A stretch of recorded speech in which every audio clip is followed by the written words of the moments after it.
আজ রাতে বাংলাদেশের পূর্ব দিকের বেশিরভাগ জেলায় ধেয়ে আসছে প্রচণ্ড বেগে বজ্রবিদ্যুৎ সহ ঝড় বৃষ্টি।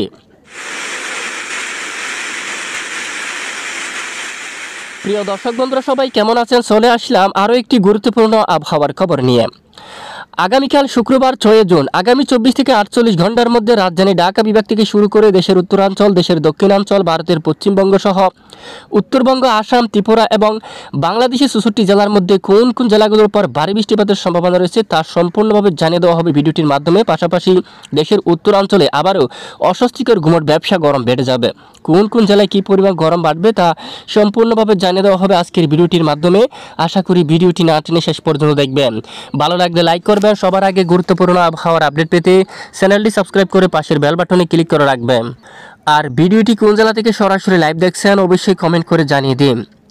এই মুহূর্তে অপগ্রহ চিত্র মোড়ে দেখতে পাচ্ছি আমরা দেশের বেশ কিছু এলাকায় আকাশ আংশিক মেঘানি পরিষ্কার, তবে রাজধানী ঢাকা, খুলনা, বরিশাল বিভাগের কিছু কিছু অংশে, ময়মনসিংহ বিভাগের কিছু কিছু অংশে মেঘের আনাগোনা শুরু হয়ে গেছে। এছাড়া দেশের পূর্ব দিকের এখানে কয়েকটি এলাকায়, ঢাকা বিভাগের পূর্ব দিকের কিছু কিছু এলাকায় বিক্ষিপ্ত বজ্র বিদ্যুৎ সহ বৃষ্টিপাতের সম্ভাবনা থাকবে। পাশাপাশি চট্টগ্রাম বিভাগের উত্তরাঞ্চল, সিলেট বিভাগের কিছু কিছু এলাকায় রাতে বিক্ষিপ্ত বজ্রসহ বৃষ্টিপাতের সম্ভাবনা থাকবে। এছাড়া খুলনা সহ রাজশাহী, রংপুর এবং পশ্চিমবঙ্গের সকল জেলায় আংশিক মেঘলা আকাশ নিয়ে পরিষ্কার থাকতে পারে। আপাতত তেমন বৃষ্টিপাতের তেমন সম্ভাবনা নেই। তবে আগামী 24 থেকে 48 ঘন্টার আবহাওয়ার রিপোর্টটা যেটা আমরা একটু দেখি, সরাসরি আমরা চলে যাচ্ছি মেঘলা ও বৃষ্টিবাহী মোডে। তো আগামীকাল শুক্রবার 6 জুন নাগাদ দেশের বেশ কিছু এলাকায় মেঘের আনাগোনা শুরু হতে পারে, সঙ্গে কিছু কিছু এলাকায় শুরু হতে পারে বিক্ষিপ্ত বজ্রবিদ্যুৎ সহ ঝড় বৃষ্টি। তখন সেনবাগ অঞ্চল, কুমিল্লা বা এর পার্শ্ববর্তী কিছু কিছু এলাকায় বিক্ষিপ্ত বজ্রসহ বৃষ্টিপাতের সম্ভাবনা থাকবে। আগরতলা, মৌলভীবাজার এবং মৌলভীবাজারের দিকে পূর্ব দিকের কোলাউড়া, ধর্মনগর, কামালগঞ্জ, বড়লেখা অঞ্চল, জাকিগঞ্জ, শিলচর সহ এই সকল এলাকার উপর বিক্ষিপ্ত বজ্রসহ বৃষ্টিপাতের সম্ভাবনা থাকবে। এছাড়া শুক্রবার 6 জুন সারাদিনের আপডেটে দেখা যাচ্ছে খুলনা, বরিশাল, তারপর ঢাকা, রাজশাহীর, ময়মনসিংহ, সিলেট বিভাগের অধিকাংশ এলাকায় আকাশ মেঘাচ্ছন্ন থাকতে পারে ভোর সকাল। এরপরে বিকেল নাগাদ বিক্ষিপ্ত বৃষ্টিপাত শুরু হতে পারে কিছু কিছু অঞ্চল। এছাড়া এরপরে আকাশ প্রায় পরিষ্কার হতে পারে পশ্চিমবঙ্গ সহ বাংলাদেশের পশ্চিম দিকের জেলাগুলোর উপর। এবং 6 তারিখ নাগাদ বিক্ষিপ্ত বজ্রসহ কিছুটা বৃষ্টিপাতের সতর্কতা রয়েছে দেশের একেবারে দক্ষিণ পূর্ব অঞ্চল জুড়ে, পাহাড়ি এলাকার দিকে, থানচির দিকে, এখানে মায়ানমার অঞ্চল দিয়ে এখানে কিছুটা বজ্রসহ বিক্ষিপ্ত আকারে বৃষ্টিপাতের সম্ভাবনা থাকবে পাহাড়ি অঞ্চল জুড়ে 6 তারিখ নাগাদ। এছাড়া বেশিরভাগ এলাকায় আকাশ আংশিক মেঘলা নিয়ে পরিষ্কার থাকতে পারে। এবং শনিবার 7 তারিখ নাগাদ যদি আমরা একটু দেখি সারাদিনের আপডেটে, শনিবার 7 তারিখ নাগাদ সিলেট বিভাগের কিছু কিছু অঞ্চলে এখানে দেখুন মৌলভীবাজার অথবা কোলাশিব এই অঞ্চলে কিছুটা বজ্রসহ বৃষ্টিপাত হতে পারে। এছাড়া কিশোরগঞ্জ, কাপাসিয়া, ময়মনসিংহ, সরিষাবাড়ি, গাইবান্ধা, বাগমারা, বিশনবাপুর, সিলেট, নেত্রকোনা এই এলাকায় আকাশ কিছুটা মেঘাচ্ছন্ন হতে পারে, তেমন ভারী বৃষ্টিপাতের সম্ভাবনা নেই। এছাড়া চট্টগ্রাম সহ খুলনা, বরিশাল, ঢাকা, রাজশাহী, রংপুর, ময়মনসিংহ বেশ কিছু এলাকায় আকাশ মূলত পরিষ্কার থাকতে পারে আংশিক মেঘলা নিয়ে। পশ্চিমবঙ্গের আকাশ একেবারে পরিষ্কার থাকবে কোলাঘাট, কলকাতা, চন্দননগর, শান্তিপুর, বর্ধমান, আরামবাগ, কাতুয়া, দুর্গাপুর, বাঁকুড়া, সিউড়ি, মিহিজাম, পুরুলিয়া। দেখুন সকল জেলার আকাশ কিন্তু একেবারে পরিষ্কার থাকতে পারে। 7 তারিখ সারাদিন বেশ কিছু এলাকায় আকাশ পরিষ্কার থাকবে। এবং রবিবার 8 তারিখের আপডেটে যদি আমরা একটু দেখি সারাদিন নাগাদ দেশের বেশ কিছু এলাকায় আকাশ পরিষ্কার থাকতে পারে, বৃষ্টিপাতের সম্ভাবনা খুবই কম। আপাতত আগামী কয়েকদিন দেশের উপর তেমন ভয়াবহ ঝড় বৃষ্টিপাতের রিপোর্ট নেই। বিশেষ করে কিছু কিছু এলাকায় স্থানীয় আকারে মেঘ তৈরি হয়ে আংশিক বজ্রসহ বিক্ষিপ্ত আকারে বৃষ্টিপাত হতে পারে। বাকি অঞ্চলে কোনো ধরনের বৃষ্টিপাতের আশঙ্কা নেই বললে চলে। এবং মঙ্গলবার যদি আমরা একটু দেখি 10 তারিখ নাগাদও আপাতত দেশের উপর তেমন ভয়াবহ বৃষ্টিপাত নেই। মায়ানমার সংলগ্ন উপকূলীয় অঞ্চল জুড়ে কিছুটা বৃষ্টিপাত হওয়ার সম্ভাবনা থাকবে বাংলাদেশের দক্ষিণ পূর্ব পাহাড়ি এলাকায়। এছাড়া এদিকে সিলেট বিভাগের উপর কিছুটা বজ্রসহ বৃষ্টিপাত হতে পারে, যেমনটা নেত্রকোনা আর কেন্দু অঞ্চল, পেনারবাগ, তারপর এদিকে গোলাজোর অঞ্চল, হাবিবপুর এই এলাকায়, কারিমপুর, তারপর এদিকে জগন্নাথপুর, সিলেট এবং এদিকে চাতকবাজার, বিশনবাপুর এই এলাকার উপর কিছুটা বজ্রসহ বিক্ষিপ্ত আকারে বৃষ্টিপাতের সম্ভাবনা থাকবে। বাকি এলাকায় আপাতত বৃষ্টিপাত হওয়ার মতো তেমন সম্ভাবনা কিন্তু নেই। এ হচ্ছে দেখুন পরবর্তী 4 দিন বা 5 দিনের আবহাওয়ার পূর্বাভাস।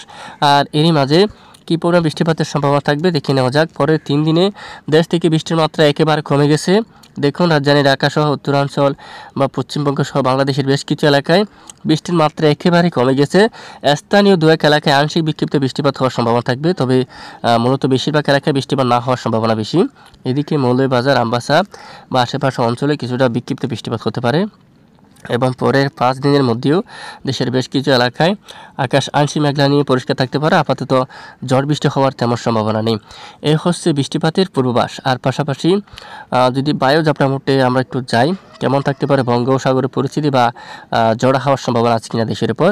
আগামীকাল শুক্রবার 6 জুন নাগাদ বাংলাদেশের উপকূলীয় অঞ্চলে সর্বোচ্চ বাতাসের গতিমাত্রা থাকবে 23 কিলোমিটার, বা এদিকে যদি আরেকটু আমরা এদিকে আসি দেখি 25 কিলোমিটার এরকম বাতাস থাকবে। বরিশাল, খুলনা কিছু কিছু অংশে প্রায় দেখুন 30 কিলোমিটার বা এর উপরে কিছুটা দমকা বাতাস থাকবে। ঢাকা সর্বোচ্চ বাতাস থাকতে পারে 16 কিলোমিটার, ময়মনসিংহ বিভাগে এখানে 16 কিলোমিটার এরকম। এবং পরের দিন দেখুন দেশের উপর তেমন দমকা বাতাসও কিন্তু নেই, স্বাভাবিক আকার রয়েছে।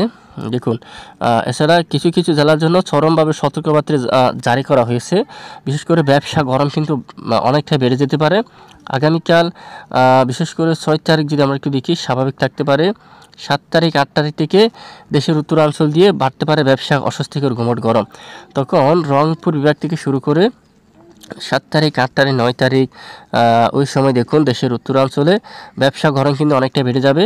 তখন কালাই অঞ্চল সহ গোড়ারঘাট, রাজীবপুর, রংপুর, দিনাজপুর, ঠাকুরগাঁও অঞ্চল, কিশোরগঞ্জ, এখানে কৃষ্ণাগঞ্জ এবং এদিকে পঞ্চগড়, শিলিগুড়ি, কোচবিহার অঞ্চল, ধুবুরী এবং গোলাপাড়া, বাংশী এলাকা সহ বিশনবাপুর, সিলেট, মৌলভীবাজার, লাখাই সহ আগরতলা, এখানে অনেক এলাকায় ব্যবসা গরম কিন্তু অনেকটা বেড়ে যেতে পারে। দেখুন উত্তরবঙ্গের বেশ কিছু এলাকায় দক্ষিণ অঞ্চলে স্বাভাবিক থাকবে, তবে উত্তরাঞ্চলে গরমের মাত্রা ব্যবসা গরম কিন্তু অনেকটা বেড়ে যাওয়ার সম্ভাবনা থাকবে। পাশাপাশি তাপমাত্রার দিকে যদি একটু লক্ষ্য করা যায়, দেশের সর্বোচ্চ তাপমাত্রা কেমন থাকবে।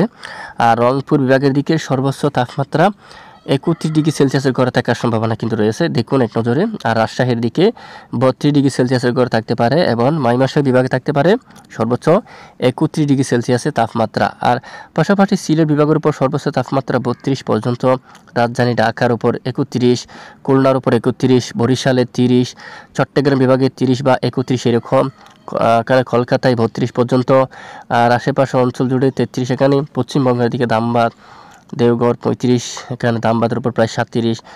দেখুন পশ্চিমবঙ্গের উপর তাপমাত্রা কিন্তু কিছুটা বেশি রয়েছে, বাংলাদেশের উপর একেবারে সর্বোচ্চ 32 ডিগ্রি সেলসিয়াস পর্যন্ত তাপমাত্রা থাকার সম্ভাবনা দেখুন। আর বঙ্গোপসাগরে 29 ডিগ্রি সেলসিয়াস পর্যন্ত সর্বোচ্চ তাপমাত্রা থাকার সম্ভাবনা কিন্তু দেখা যাচ্ছে।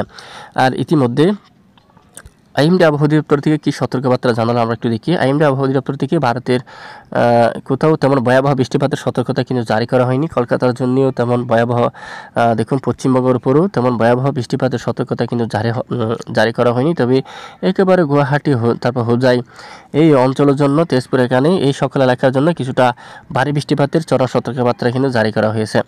তো এ হচ্ছে আজকের গুরুত্বপূর্ণ আবহাওয়ার রিপোর্ট। এদিকে আমাদের সাথে থাকার জন্য অসংখ্য ধন্যবাদ।